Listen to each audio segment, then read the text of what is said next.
therapist. I mean, it could even save you. Just don't buy masks from. So this is not for me here. So this is not for me again. Perfect. It's so hard for me to. This is nightmare for me. So I want you to try. I'm telling you to try. You never.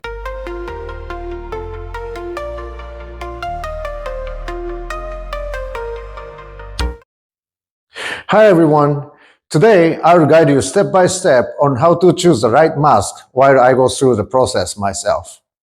Hopefully you'll find it helpful. Quick tip up front. Avoid high volume masks designed for scuba diving. These masks require more air to equalize, which can shorten your dive time and reduce your chances of catching fish. At our store, we only carry low volume masks, specifically choosing for spearfishing. The term low volume refers to the amount of internal airspace inside a mask when you put it on. The larger the volume, the more air you will need to equalize as you dive deeper. Step 1. Check the fit. The fit is the most important part when selecting a mask. A leaky mask can ruin your dives. Here's how to test it. Remove your hair, shave your mustache if possible, without using the strap. Make sure nothing is in the way. Place the mask on your face and gently inhale through your nose. The mask should stick to your face like this. Then look down, shake your head side to side, and check if the mask stays in place. If the mask falls off or you gotta work to keep it on, it's not the right mask for you. Next, look up diagonally to each side and repeat the same test. Listen carefully for any faint sounds of air coming in, especially around the cheeks and the side. If you hear even a tiny air leak, the mask may not fit your face properly. First, this one is too narrow for me, so it's not for me. This is for the kids or people that has small faces, narrow faces. And this one,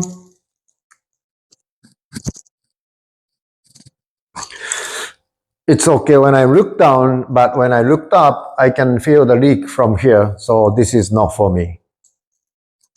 Next.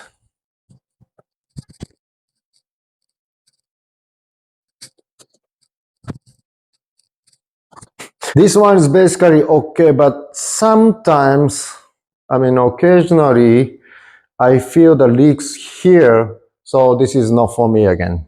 Next. This one fits perfectly for me. Next. This one good too. Okay, so I've tested all of these masks and these two fit better than the others. Okay, now you've found a mask that fits perfectly. Let's move on. Step 2. Check if you can pinch your nose easily. Equalizing is pretty important, and your mask shouldn't make it hard. Myself, I can equalize by squeezing my throat muscles, so I don't usually need to use my hands. Still, I test it because I occasionally do. On average, a spearfisher equalizes about 20 times to reach 60 feet. If you dive 10 times an hour for 5-6 hours, that's already over 1,000 equalizations. You'll hit that number in just a day or two, right? So having a mask that makes it easy to pinch your nose is important. It's so hard for me to keep pinching the nose like this because I think this silicone bridge making it like kind of tension and how to pinch it, not deep enough indentations here, so making the silicone kind of stiff. So this is not for me. Okay, this one, super duper easy. It's nothing. It's nothing. No pressure at all. I like this. Okay, so maybe these two look similar online, but there's huge difference. Step 3, lenses. Make sure your spearfishing mask has tempered glass lenses. Look for the tempered or T somewhere on the lens. There are several types of lens colors, but mirror lenses are especially popular among spearfishers. The reasons are they cut glare, making it easier to spot camouflaged fish. And also, fish can't see your eyes, which makes it harder for them to predict where you are aiming at. So you can pretend you are looking at this way, but actually you are hasta la vista, baby. You may see my eyes because it's on the land, but in the water, it's gonna be perfectly mirror, so you won't see it. However, mirror lenses are not suitable for night dives. I use a mirror lens mask during the day dive and standard lens mask at night. If you want an all-in-one solution, some hammerhead masks comes with the Apex lenses, featuring a special coating that improves clarity by 13%. These are worth considering if you dive both day and night with the same mask. No worries, I'll leave links to all the products mentioned in this video in the description so you can check them later. We are sold out right now, so I'm not able to show you one, but there are also single lens masks available on the market. Low volume single lens masks have only appeared in the last 5-6 years and are still quite rare. I've been using dual lens masks for over 30 years, so the bridge between the lenses doesn't bother me. However, about 15% of our customers prefer single lens masks. Over the last 5 years, the Savima Neo mask has become popular among local fishermen. Also, Cressy's Z2 mask now comes with a UV protection lens version. Since you can only feel the difference by trying them, I recommend testing both and choosing the one that fits you best. Step 4. Avoid clear silicone masks. Here's why. Reason 1. They yellow over time and eventually turn brown, which is not appealing. I mean, you look more aged. 2. They let in too much light, which can make spotting fish a little more difficult. Colored silicone is a better choice. It's more practical and you won't have to feel like you are getting aged. Important, right? I know online shopping is easy, but I don't want you to be too lazy when it comes to your safety. It could backfire on you. Unless it's a mask you've used before, I wouldn't recommend buying one on Amazon. Everyone's face shape is different, and just because people say, hey, this is a good mask, does not mean it will fit you well or be easy to pinch your nose. The people leaving good reviews on Amazon don't realize that there are better options exist. Remember, a poorly fitting mask can lead to leaks and turn every dive into a pain in the ass. But that's not all. As you gain more experience, there may come a time when you need to use the air inside your mask as an emergency backup.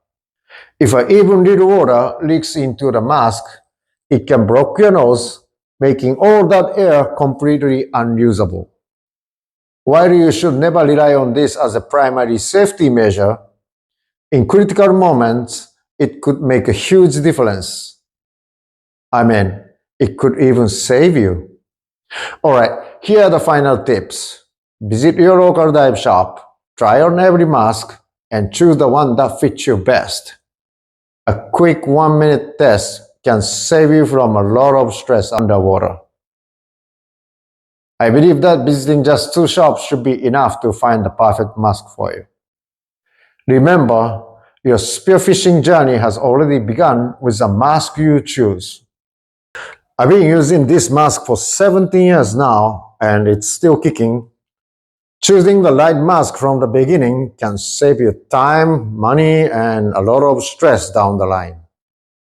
Okay, I've simplified the process here to focus on the basics. For advanced divers, there are additional factors to consider, but including those would make the video too long and complicated, which might confuse beginner divers. So I'll leave it at this for now. So there are 4 key points to remember today. 1, check the fit. 2, make sure it's easy to pinch your nose. 3, stick to tempered glass lenses. 4, avoid clear silicone. All the masks in our store are already hand defogged, so you can use them right away. But if you're getting yours elsewhere, don't forget to do the initial defogging yourself. This is a one-time process that's different from the spray-on method you use before diving. You can learn how to do it in one of our other videos. I leave a link in the comments. By the way, even though I say not to buy from Amazon, I've included links in the description because I want you to check out the latest bad reviews. Most are about shipping or customer service issues, those things unrelated to the product itself, while others might just be a nonsense. Still, you might find a few helpful insights there. Just don't buy masks from. Imagine 1,000 dives, 1,000 equalizations. This is nightmare for me. Gotta be this one, this easy. So I want you to try. I'm telling you to try. You never know until you try. So you should get this one if you have exactly same face as mine. Right? Yeah. For sure. All right. Time for beer. Adios. All right. I hope this video helps. Thanks for watching, and I'll see you in the next one. Dive safe.